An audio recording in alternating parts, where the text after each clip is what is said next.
ಈ ಅಕ್ರಮ ಸಕ್ರಮದ 9 ಕೋರ್ಸಿಯ ಒಂದು ಏನು ಕಡತಗಳ ಒಂದು ವಿಲೇವಾರಿ ತುಂಬ ಒಂದು ಮಂದಗತಿಯಲ್ಲಿ ಸಾಗ್ತಾ ಇದೆ. ಇದಕ್ಕೆ ಕಾರಣ ತುಂಬ ಇದೆ.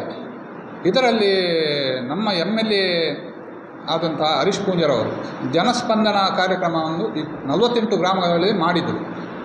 ಈ ಕಾರ್ಯಕ್ರಮದಲ್ಲಿ ಇದೇ ವಿಷಯಗಳು ತುಂಬ ಬಂದಿದೆ. ಇದು ನಮ್ಮ MLA ಅವರಿಗೆ ಗೊತ್ತಿದೆ.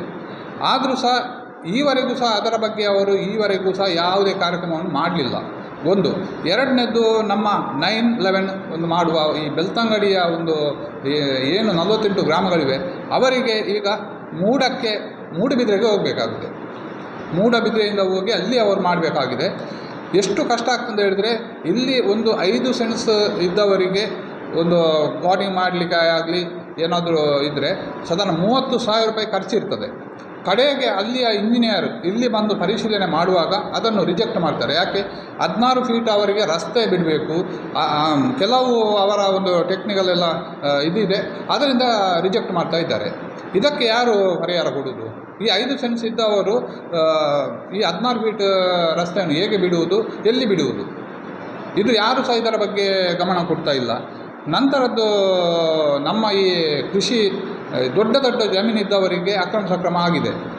ಏನು 2 ಎಕರೆ 3 ಎಕರೆ ಇದ್ದವರಿಗೆ ಇನ್ನೂ ಸಹ ಆಗಲಿಲ್ಲ. 91, 92 ಅರ್ಜಿ ಕೊಟ್ಟವ್ರದ್ದು ಸಹ ಈಗ ಸಹ ಈ ಬೆಳ್ತಂಗಡಿಯಲ್ಲಿ ನಮ್ಮದು ಬಾಕಿ ಇದೆ, ಅರ್ಜಿಗಳು ತುಂಬ ಬಾಕಿ ಇವೆ. ಇದಕ್ಕೆ ಕಾರಣ ನೋಡಲಿಕ್ಕೆ ಹೋದರೆ ಈ ಪಟ್ಟಬದ್ಧ ಹಿತಾಸಕ್ತಿಗಳು, ಯಾಕಂದರೆ ಹಣಕ್ಕಾಗಿ ಅಲ್ಲಿ ಬೇಡಿಕೆ ಇಡುವಂಥದ್ದು ನಮ್ಮ ಗಮನಕ್ಕೆ ಬಂದಿದೆ. ಈ ನಮ್ಮ ಬೆಳ್ತಂಗಡಿ ತಾಲೂಕು ಸೌಧದೊಳಗೆಯೇ ಇಂಥ ತುಂಬ ಜನ ಬ್ರೋಕರ್ನವರು ವರ್ಕ್ ಮಾಡ್ತಾ ಇದ್ದಾರೆ. ಈ ಹಣ ಅಧಿಕಾರಿಗಳಿಗೆ ಕೊಡಲಿಕ್ಕೆ ಅಂತ ಹೇಳಿ ಈ ಬ್ರೋಕರ್ಗಳು ಹಣ ಮಾಡ್ತಾ ಇದ್ದಾರೆ. ಅಲ್ಲಿ ಕೃಷಿಕರಿಗೆ ಯಾವುದೇ ರೀತಿಯಲ್ಲಿ ಕೆಲವು ವಿಷಯಗಳು ಮಾಹಿತಿ ಇರುವುದಿಲ್ಲ, ಕೆಲವು ವಿಷಯಗಳಲ್ಲಿ ಅವರಿಗೆ ತಾಳ್ಮೆ ಇರುವುದಿಲ್ಲ. ಇಲ್ಲಿ ಬಂದು ಸುಸ್ತಾಗಿ ಹೋಗಿರ್ತಾರೆ. ಈಗ ನಮ್ಮ ಇದರ ಮಂತ್ರಿಗಳು ತುಂಬ ಕೆಲಸ ಮಾಡ್ತಾ ಇದ್ದಾರೆ. ದಯವಿಟ್ಟು ಅವರ ಹತ್ರ ನಾವು ರಿಕ್ವೆಸ್ಟ್ ಮಾಡುವುದು, ಬೆಳ್ತಂಗಡಿಗೆ ಒಮ್ಮೆ ಭೇಟಿ ನೀಡಿ, ಬೆಳ್ತಂಗಡಿಗೆ ಕಂದಾಯ ಸಚಿವರು ಬೆಳ್ತಂಗಡಿಗೆ ಒಮ್ಮೆ ಭೇಟಿ ನೀಡಿ ಸಂಪೂರ್ಣವಾಗಿ ಪರಿಶೀಲನೆ ಮಾಡಿ ನಮ್ಮ ಈ ಏನು ಕಾರ್ಯಕ್ರಮ ನಾವು ಏನೆಲ್ಲ ಇಲ್ಲಿ ಹೇಳಿದ್ದೇವೆ ಅದೆಲ್ಲವೂ ಸತ್ಯವಾಗಿ ಅವರಿಗೆ ಅಲ್ಲಿ ಕಾಣಲಿಕ್ಕೆ ಸಿಗ್ತದೆ. ಯಾಕಂದರೆ ತುಂಬ ಕೃಷಿಕರು ಈಗಲೂ ಸಹ ತುಂಬ ಜನರು ಇದರ ಹಿಂದೆ ಕಷ್ಟಪಡ್ತಾ ಇದ್ದಾರೆ.